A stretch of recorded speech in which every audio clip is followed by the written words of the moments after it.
Ito yung asong makulit. Ayan. So dami ko pinalatin sa rep ito. Bagong compressor motor. Ayan, bagong filter dryer. Bagong condenser coil. Bagong capillary tube. Ito. Tsaka yung coil niya na galing sa freezer. Ang daming leak. So ito yung matandang rep na. Then malaki siya. So yan, meron yata sentimental value kaya gusto talaga nilang magawa.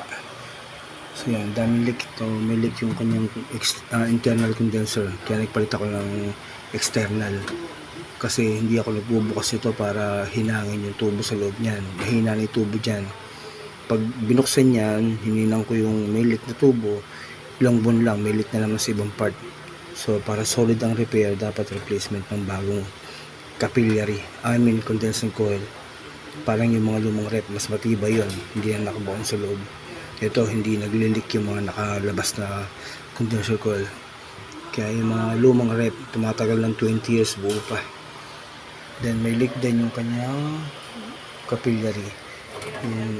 Kasing capillary ito, luma. So nakabaon sa loob yun.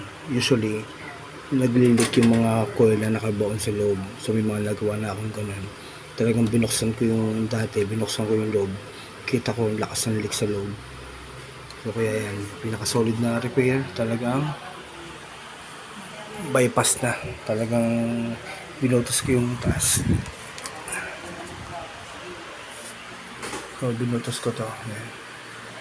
Yan, nilabas na lang para talagang solid yan. Hindi na maglilik yan.